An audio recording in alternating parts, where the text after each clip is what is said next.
Take your money out. Don't feed the sharks that bite you. I want to tell you where we are. This is Holy Land, Wisconsin. We are the place, the epicenter of a people's nonprofit financial movement. This is the home of CUNA, the Credit Union National Association. And we have CUNA people here? Thank you. Okay? People-owned banks.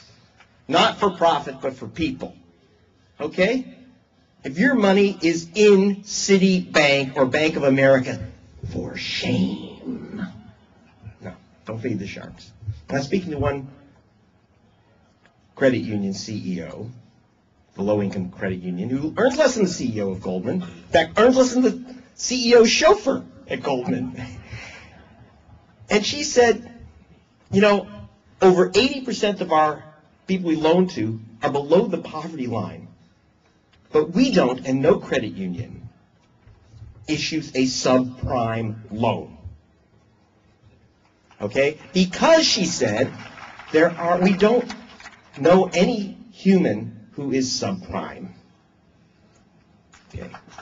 And even though almost all our loans are to people below the poverty line, in this depression, they have foreclosed on not one home. Okay? Now, am I telling you that there's no change? No. No. We have to understand. Things change because we have made them change. If you watch this film, Palast Investigates, you'll see me jumping out of a bush. You say, why is Palast jumping out of a bush? I'm running after a guy named, believe it or not, who uses the name Goldfinger. Okay. And he's got an interesting job, this guy. He's made gazillions by figuring out how to siphon out the money meant for African nations for AIDS medicine and stick it in his pocket. Nice guy, huh? Now, I know you won't believe this, but he was kind of protected by Jack Abramoff's lobbying firm. Okay? Had a lot of friends circling around near the White House under the Oval Office rug. Okay. Now, the way he did this is through bribery. In fact, I followed the money he gave to a guy named the dictator of Zambia named Chaluba, and we followed him to his Geneva, to a boutique in Geneva where he ordered 200 pairs of shoes, all because he's tiny, dictator. He was all with high heels, right? And each pair of shoes, which cost about $6,000 a pair, which is more than a village in Zambia earns in a year. That's how he took the AIDS money. So I ran the story on BBC, if you can see. And in America, the story bounced off the electronic Berlin Wall, of course, right? And couldn't get it on anywhere except for it was allowed on the program. I don't know if you know, it's called Democracy Now! And a Congress, it just turned out that one of the people listening to Democracy Now! Wouldn't miss it. A guy named Congressman John Conyers was listening in his car. And he went, and I kid you not, he went right to the White House. And right into the Oval Office. He kicked in the Oval Office door. That's a lie, because John Conyers doesn't kick in anything. But John Conyers, he's never stopped by a closed door. He actually went into the White House, into the Oval Office, and confronted George Bush with the story that we did on Democracy Now! And George Bush said, believe it or not, he said, I don't know nothing about it. A likely excuse from Bush. And Conyers said, now you do. What are you going to do about it, Mr. President? So he sent it off to the Justice Department, where it died somewhere in Guantanamo, right? Because it's against the law, against the Foreign Corrupt Practices Act. Then came January. And see, some of our victories are not all over the newspapers.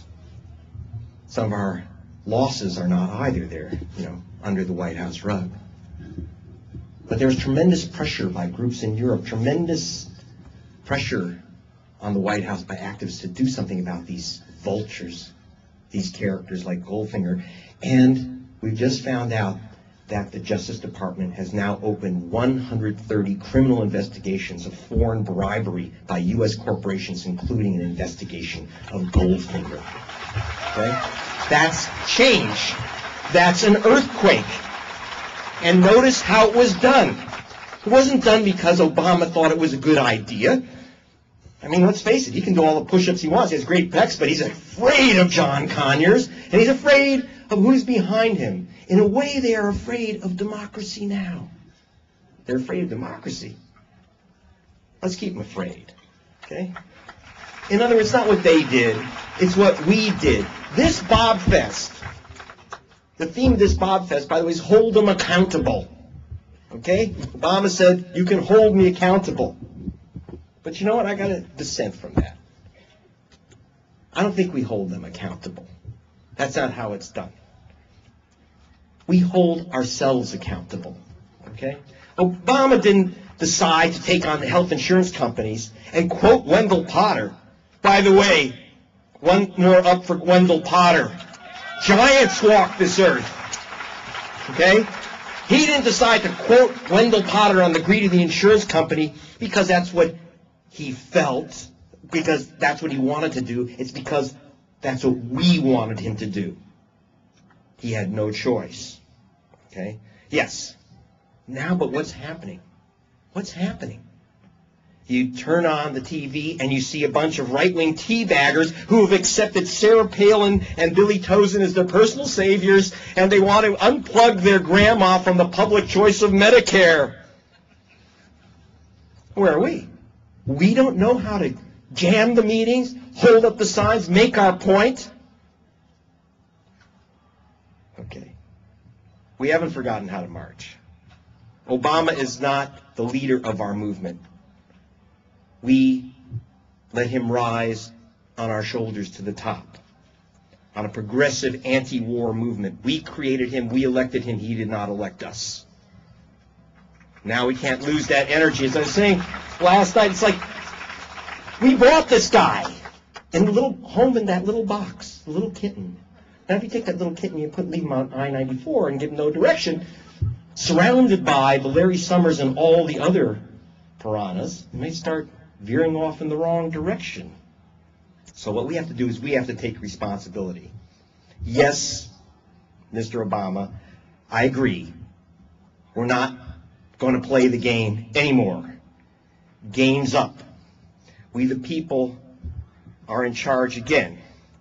We are going to hold them accountable, and we're going to hold ourselves accountable to do it. It begins here today, and I'm so proud to be here because this sure as hell ain't the Sleeping Bob Festival.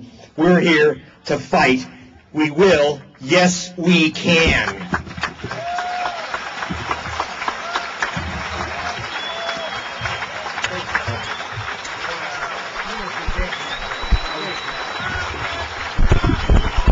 All right, Greg Palast.